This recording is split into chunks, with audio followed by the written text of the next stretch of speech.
Hello my friends, welcome back to Chauhan sir classes. आज हम आपके लिए एक इम्पॉर्टेंट इन्फॉर्मेशन लेकर आए हैं। इन्फॉर्मेशन है क्या, देखते हैं। तो आपको जैसे पता है CUT UG 2025 इसके फॉर्म रिलीज हो चुके हैं। क्या भाई, CUT के फॉर्म रिलीज हो चुके हैं। तो हमें इसके बारे में टोटल इन्फॉर्मेशन कलेक्ट करनी है कि भाई किस डेट से शुरू, खत्म, क्या है फीस स्ट्रक्चर, सारा पैटर्न अपन देखेंगे। ठीक है, तो ध्यान से आपको सारी चीज देखनी है। और बेटा याद रखना, CUT ने इस बार थोड़े से पैटर्न में चेंज है। जो पिछले साल था उससे थोड़ी सी चीजों में चेंज करा गया है। तो थोड़ा सा चीजों को ध्यान रखना कि कहाँ पर चेंज है और चेंज में भी क्या चेंज है, क्योंकि आपको पता है इतनी सी गलती आपका पूरा साल बर्बाद कर सकती है। तो याद रखना, फॉर्म में, CUT के स्ट्रक्चर में, पैटर्न में जो भी नए नए चेंजेस हैं उनको वैसे मैं आपको बताता हूँ चलूंगा। वैसे आप थोड़ा सा खुद भी सावधान रह के सुनते रहिएगा। ठीक है, चलो स्टार्ट करते हैं। सबसे पहले तो आपको ये बात पता होनी चाहिए कि जो CUT निकला है, CUT के अंदर डेट दे रखी है भाई कि CUT की लास्ट डेट और स्टार्टिंग डेट क्या है। देखो, सबसे ऊपर ये चीज मेंशन कर रखी है क्या भाई, सबसे ऊपर ही ये चीज दे रखी है कि CUT के फॉर्म कब से स्टार्ट हो गए भाई, 1 मार्च से। 1 मार्च से CUT के फॉर्म स्टार्ट हो गए और ये कब तक चलेंगे, 22 मार्च तक चलेंगे, 11:50 तक। टाइम भी दे रखा है कि भाई CUT डेट मतलब 1 मार्च से शुरू है और 22 मार्च को ये बंद हो जाएंगे 11:50 पे। तो इसी के बीच में आपको अपना फॉर्म फिल करना है। साथ साथ भाई यहाँ पे वो रखा है last date of successful transaction fee. Fee कब है, 23 मार्च के लास्ट 11:50 तक की पैसे जमा कराने के। उसके बाद भाई इसमें करेक्शन डेट भी दे रखी है। करेक्शन मतलब बेटा आपके फॉर्म में कोई गलती हो जाए या कहीं प्रकार की गलती आपको मिल जाए तो वो भी आपको यहाँ पे फिल कर देनी है। फिल के लिए भी एक डेट दे रखी है कि किस दिन आपको करेक्शन कराना है। तो आप बोलोगे सर 24 से 26 मार्च, 2 डेट दे रखी है। 24 मार्च से लेकर 26 मार्च तक आप अपना जो गलत पार्ट है उसे करेक्ट करवा सकते हो। करेक्शन डेट है। चलो भाई आगे देखते हैं। अगले पार्ट में डेट ऑफ एग्जामिनेशन मतलब किस टाइम पीरियड में होंगे। तो आपके CUT के एग्जाम 8 मई से 1 जून 2025 के बीच में कंडक्ट करवा लेंगे वो लोग। क्या भाई, अभी आपको पता होगा, अभी स्टार्टिंग में फॉर्म फिल हो गए, बीच में उनका पर्टिकुलरली टाइम पीरियड होता है, देन उसके बाद आपके जो एग्जाम हो गए मई और जून तक हो जाएंगे। 8 से 1 का टाइम पीरियड है। चलो आगे देखते हैं भाई। इसमें दूसरा है फीस स्ट्रक्चर की फीस स्ट्रक्चर क्या है। तो भाई देखो, आपके पास अगर कोटा वगैरह है तो आपको ये बातें पता होनी चाहिए। जैसे अगर मैं बात करूं, आप फीस स्ट्रक्चर में देखोगे तो OBC, जनरल, SC ST का कोटा और उसके बाद सेंटर आउटसाइड ऑफ इंडिया के बारे में बता रखा है। सबसे पहले हम देखते हैं जिस बच्चे के पास 3 सब्जेक्ट हैं और वो किस कास्ट से, अगर उसके पास जर्नल का है, क्या भाई जर्नल से, तो उसे 1000 रुपए देने हैं। क्या भाई, जैसे मान लो कोई बच्चा उसके पास ना तो SC ना तो ST, किसी का कोटा नहीं है, वो जर्नल का बच्चा है, तो 3 सब्जेक्ट की कितनी फीस है, 1000 रुपए। और अगर वो कोई एडिशनल सब्जेक्ट कराता है, जैसे मान लो 3 के बाद ही बोलता है सर मुझे और सब्जेक्ट चाहिए, मान लो 2 सब्जेक्ट लेता है, तो एडिशनल सब्जेक्ट की भी फीस है। एक सब्जेक्ट की कितनी फीस है, तो 400 रुपए एक सब्जेक्ट के, तो 2 के 800, यानी अगर मैं कहूं 1000 रुपए ये और 2 सब्जेक्ट और तो 800 रुपए, यानी आपकी फीस होगी 1800 के लगभग आएगी। और बेटा 5 सब्जेक्ट क्यों बोल रहा हूं, क्योंकि CUT एग्जाम में आपको पिछली बार 6 सब्जेक्ट थे, बट इस बार आपके मैक्सिमम मतलब 5 तो आपको लेने ही पड़ेंगे, इसलिए है। तो 3 तो है और 2 के एडिशनल में आपको करना है। साथ साथ बेटा अगर आप भाई OBC से हो, EWS वगैरह से हो, तो आपके 900 रुपए लगेंगे फीस के, और आप कोई एडिशनल सब्जेक्ट कराते हो तो 375।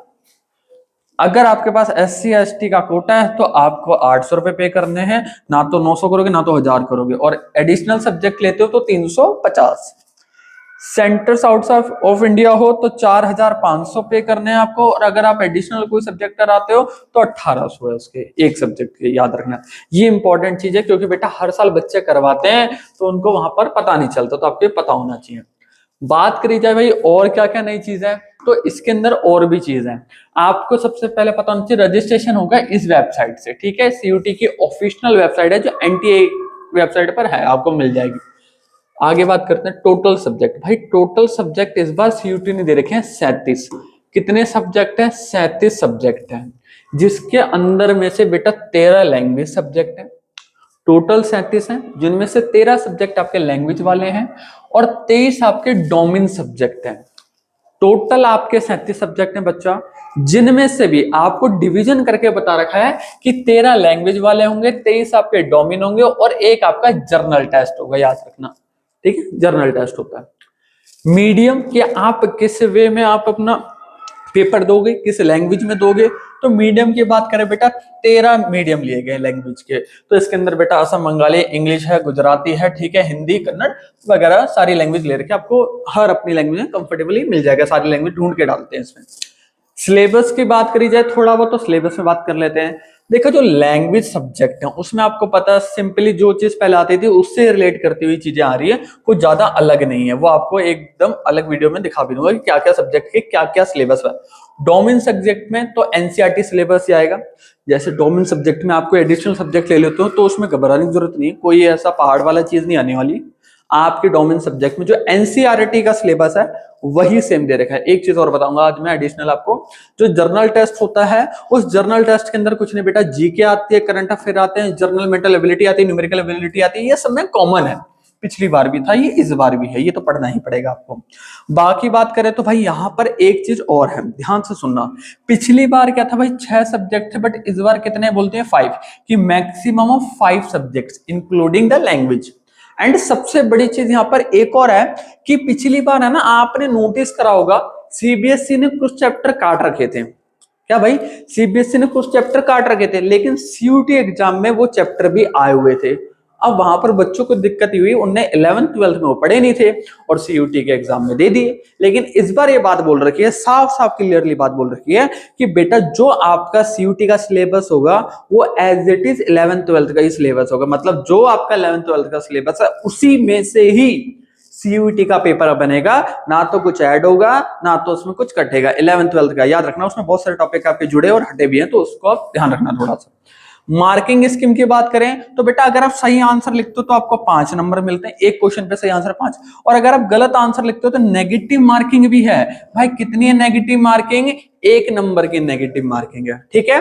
बात करी जाए बेटा मोड ऑफ द एग्जाम, आप किस मोड ऑफ एग्जाम में पेपर दोगे, तो आप सीबीटी में दोगे। सीबीटी मतलब होता है कंप्यूटर बेस्ड टेस्ट, ठीक है, सीबीटी बेस्ड दोगे। आगे बात करी जाती है बेटा कि भाई सीयूटी एग्जाम में कितने क्वेश्चन आने वाले हैं, तो आप यहां पर ये बोलोगे सीयूटी में टोटल आएंगे 50 क्वेश्चन, ठीक है। याद रखना आपके जितने भी पेपर होंगे उन सब में बेटा कितने क्वेश्चन आएंगे, 50 क्वेश्चन आएंगे आपके हर पेपर में, ठीक है। आगे देखते हैं।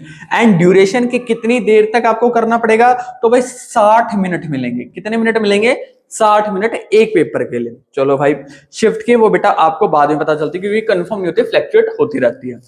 आगे देखते हैं, यहां पर एक चीज और है कि थोड़ा सा हम इसके बारे में जान लेते हैं। मैंने आपको अभी अभी डोमेन वगैरह बता दिया है, ये पिछली बार से भी थोड़ा सा पार्ट उठाया ताकि आपको ढंग से समझ में आ जाए, वैसे वो सेम चीज ही है। एक चीज और ध्यान रखें बेटा, जब आप सीयूटी का फॉर्म फिल करें तो इस बार थोड़े बहुत चेंज ऐसे करे गए जो पिछले वाले फॉर्म से थोड़े अलग थे। तो सीयूटी का फॉर्म भरते टाइम आप सोच लेना आपको कोर्सेज किस में लेना है और किस कोर्स में क्या क्या है या नहीं है। और एक चीज और, आप जिस कॉलेज में एडमिशन लेना चाहते हो, जिस कोर्स में आप एडमिशन लेना चाहते हो, याद रखना जैसे किसी बच्चे ने सोच रहा है कि मुझे इस कॉलेज में एडमिशन लेना है, लेकिन उस कॉलेज के एडमिशन के लिए सब्जेक्ट की रिक्वायरमेंट कॉलेज ने क्या क्या कर रखी है ये आपको पता होना चाहिए कि कॉलेज उस सब्जेक्ट को अवेलेबल मतलब एक्सेप्ट कर रहा है नहीं कर रहा है। कहीं कॉलेज एक्सेप्ट ही नहीं कर रहा हो वो सब्जेक्ट से और आप पास आउट करके बैठे हो, तो आप इतना याद रखना कॉलेज का क्राइटेरिया भी देख लेना कि वो एक्सेप्ट कर रहा है या नहीं कर रहा है। कहीं आप मेहनत करो और बाद में एक्सेप्ट ही ना हो, तो इतना आप याद रखना, ठीक है। तो thank you so much Chauhan sir classes, बाकी भी ऐसे आपको इंपॉर्टेंट इंफॉर्मेशन मिलती रहेगी, ठीक है। Thank you so much.